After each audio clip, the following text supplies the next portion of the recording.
আসসালামু আলাইকুম। আজকের এই ভিডিওতে আমি ব্যাখ্যা করব লিনাক্স পারমিশন নিয়ে।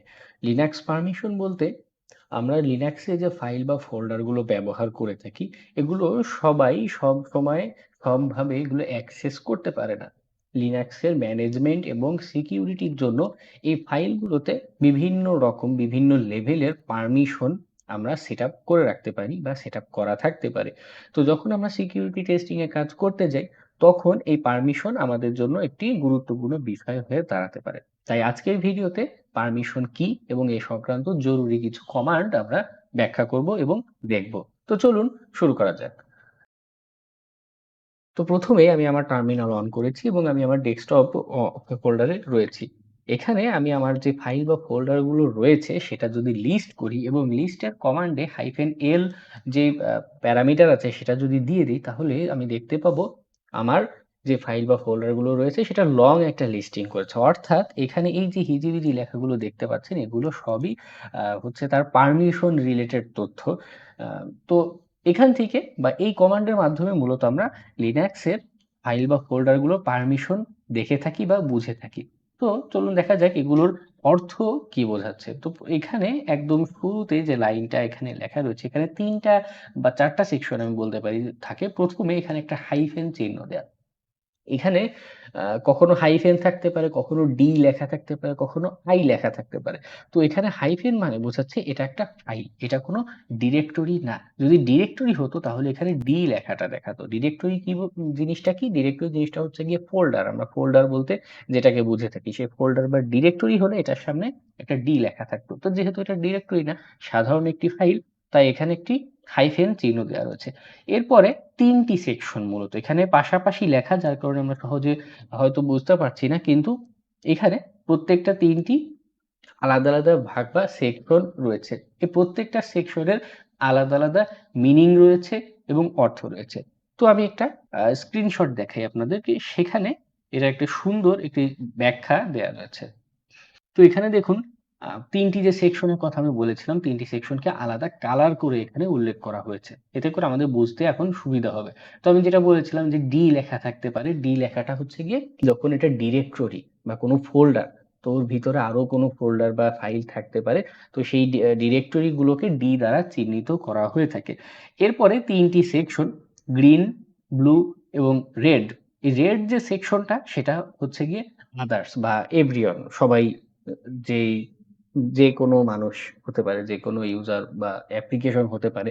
তাদের যে পারমিশনটা থাকবে সেটা এই ঘরটাতে উল্লেখ করা থাকবে। যারা এ যে ব্যক্তি এই ফাইল বা ফোল্ডারের ওনার বা মালিক বা যেটা ক্রিয়েট করেছে বা যে ইউজার বর্তমানে অ্যাকাউন্ট ব্যবহার করছে, তার কি পারমিশন আছে সেটা এই যে গ্রিন কালারের যে এই যে সেকশন এখানে উল্লেখ থাকে। এবং যারা হচ্ছে গ্রুপ, আমাদের লিনাক্সে ম্যানেজমেন্ট করার জন্য যাতে একসাথে একাধিক মানুষকে বারবার পারমিশন বা বিভিন্ন অ্যাক্সেস দেওয়াটা একটি ঝামেলার বিষয়। তো সেটা না করে সবাইকে একটা গ্রুপ ভিত্তিক বিবেচনা করে একটা গ্রুপের জন্য ডেডিকেটেড একটা পারমিশন বা একটা অ্যাক্সেস যদি দিয়ে দেয়া যায়, তখন কিন্তু ম্যানেজমেন্ট করাটা সহজ হয়ে যায়। একসাথে একদল মানুষকে আমি একটা অ্যাক্সেস দিয়ে দিচ্ছি। তো আমাদের লিনাক্সে সেই একটা সুবিধা রয়েছে। তো গ্রুপ ভিত্তিক আমাদের এই পারমিশনটা এই মাঝের অংশে বর্ণনা করা হয়ে থাকে। একদম বাম পাশেরটা হচ্ছে ইউজার বা ওনার, মাঝখানে হচ্ছে গ্রুপের পারমিশন এবং লাস্টে হচ্ছে আদার্স বা অন্যান্য বা বাকি মানুষ যারা আছে তাদের পারমিশন। তো ৩ রকম মানুষের বা ৩ ধরনের মানুষের জন্য পারমিশন এবং এই পারমিশনেরও ৩ রকমের পারমিশন হয়ে থাকে। ৩ ধরনের ব্যক্তির জন্য পারমিশন এবং প্রত্যেক পারমিশনেরও ৩ রকমের ধরন হয়ে থাকে। এই যে দেখুন ডানদিকে পারমিশনের ধরনগুলো উল্লেখ করা রিড, রাইট, এক্সিকিউট। অর্থাৎ প্রত্যেকটা ফাইলের ৩ রকমের পারমিশন সম্ভব। একটা হচ্ছে রিড বা রিডেবল। এই পারমিশন দেওয়া থাকলে সে ফাইলটিকে শুধুমাত্র রিড করা সম্ভব বা পড়া সম্ভব। যখন আমাদের ডব্লিউ পারমিশন দেওয়া থাকছে মানে হচ্ছে রাইটেবল। মানে সেই ফাইলটিকে আমরা লিখতে পারছি। একটি টেক্সট ফাইল আকারে বা একটি কমান্ড লাইন টার্মিনালের মাধ্যমে আমরা সেখানে কিছু লিখতে পারছি বা কিছু পরিবর্তন করতে পারছি। আর লাস্টে হচ্ছে এক্সিকিউটেবল পারমিশন। এক্সিকিউটেবল পারমিশন বিষয়টা হচ্ছে গিয়ে অনেকটা আমাদের উইন্ডোজে আমরা exe ফাইল দেখে হয়তো অভ্যস্ত। সেই exe ফাইলে কি হয় যে আমরা সেখানে ডাবল ক্লিক করলে কি হচ্ছে, আমাদের একটি প্রোগ্রাম এক্সিকিউট হচ্ছে, আমাদের একটা অ্যাপ্লিকেশন রান করছে। তো আমাদের লিনাক্সেও আমরা যখন কোনো প্রোগ্রামিং বা কোনো এরকম স্ক্রিপ্ট বা কিছু অ্যাপ্লিকেশন রান করতে যাই, আমাদের সেখানে এক্সিকিউট করার পারমিশন প্রয়োজন পড়ে।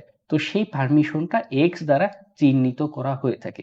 তো দেখুন এখানে এই যে ৩ ধরনের বা ৩ ধরনের মানুষের যে পারমিশনের যে জায়গাটি আছে, সেখানে পারমিশন লেভেলগুলো এভাবে ভাগ, ভাগ করা। যেমন এইখানে যেটা দেখা যাচ্ছে, ইউজারের পারমিশন কি আর এবং ডব্লিউ দেওয়া। অর্থাৎ ইউজার বা যে ওনার, সে এটাকে রিড করতে পারবে এবং রাইট করতে পারবে। এই ফাইলটিকে সে কিন্তু আর এক্সিকিউট করতে পারবে না। যদি করতে হয় তাহলে তার সেই পারমিশনটা সেট আপ করে নিতে হবে। তো পারমিশন সেট আপ, পারমিশন পরিবর্তন, এই কমান্ড আমি একটু পরেই ব্যাখ্যা করছি। তার আগে আমরা এই যে বাকি এখানে আর যে তথ্য আছে সেগুলো একটু দেখে নিই। এখানে আর যে তথ্যগুলো আমাদের নির্দেশ করে সেটা হচ্ছে গিয়ে গুরুত্বপূর্ণ। এটা হচ্ছে কি ইউজার বা এই যে ফাইলটার যে ওনার, তার নামটা আমাদের এখানে ১ম কলামে সেটা বর্ণনা করে, এবং ২য় কলাম যেটা, সেখানে কিন্তু আমাদের গ্রুপ নেমটা উল্লেখ করা থাকে যে কোন গ্রুপের অধীনে সেই ফাইল বা ফোল্ডারটি রয়েছে। এবং এরপরে এটা সাইজ, এটা লাস্ট কবে মডিফাই করা হয়েছে, এবং সেই ফাইল বা ফোল্ডারের নামটা আমাদের এখানে শো করে। তো এতটুক গেল আমাদের তত্ত্বীয় কথাবার্তা। এখন আমরা প্রয়োজনীয় বা গুরুত্বপূর্ণ যে সকল কমান্ড রয়েছে আমাদের এই ফাইল পারমিশন নিয়ে, সেগুলো সম্পর্কে আরো দেখে আসি। কমান্ডগুলো দেখলে আমাদের ধারণা আরো পরিষ্কার হবে বলে আশা করি। তো এখানে আমাদের যেটা দেখা যাচ্ছে যে আমাদের ফাইল, এখানে ডেস্কটপে যে ফাইলগুলো রয়েছে সেগুলো পারমিশন যদি দেখি, যে সবগুলোর রিড রাইট পারমিশন রয়েছে, কিন্তু সবগুলোর ওনার পারমিশন রিড রাইট থাকলেও গ্রুপ এবং আদার্স এর পারমিশন কিন্তু শুধু রিড দেয়া, এখানে অন্য কোনো পারমিশন দেয়া নেই। এই যে নিউ ডট টিএক্সটি একটি ফাইল দেখা যাচ্ছে, শুধুমাত্র এটার যেটা ওনার এবং এটার যে গ্রুপ, উভয়েরই কি রাইট পারমিশনটা আমার এখানে দেখা যাচ্ছে। তো মনে করুন আমি চাচ্ছি যে এটা শুধুমাত্র যে ওনার আছে শুধু তার রিড পারমিশন থাকবে, আর বাকি কারো কোনো রাইট বা কোনো পারমিশন থাকবে না। তো সেক্ষেত্রে আমরা কি কমান্ড দিতে পারি? আমাদের এই পারমিশন চেঞ্জের কমান্ড হচ্ছে গিয়ে chmod, এবং আমরা এটা সহজভাবে যেটা করতে পারি, যদি আমি পারমিশন বিয়োগ করতে বাদ দিতে চাই, তাহলে আমি মাইনাস সাইন দিব। মাইনাস, এবং কোন পারমিশনটা আমি বাদ দিতে চাচ্ছি, আমি রিড পারমিশন বাদ দিতে চাচ্ছি, তো আমি মাইনাস আর দিতে পারি। তো নর্মালি মাইনাস আর দিয়েও করা যেতে পারে। মাইনাস আর দিলে সবার ক্ষেত্রে এটা প্রযোজ্য হতে পারে। আবার চাইলে আমি এটা আলাদা করে মেনশনও করে দিতে পারি, তবে এটাই বেস্ট প্র্যাকটিস। আমি এ দিয়ে অল বোঝাচ্ছি, অল মাইনাস আর মানে সবার রিড পারমিশন। আচ্ছা, আমি সবার রিড না, আমি সবার রাইট পারমিশনটা মুছে দিই, তাহলে কি হবে, কেউ আমার এই ফাইলটাকে আর পরিবর্তন করতে পারবে না। তো আমি এরপরে ফাইলের নাম লিখে দিই নিউ ডট টিএক্সটি। এরপর যদি আমি পারমিশনটা দেখি, তাহলে দেখুন সবার রাইট পারমিশনটা এখান থেকে চলে গিয়েছে, সবার শুধু রিড পারমিশনটা রয়েছে।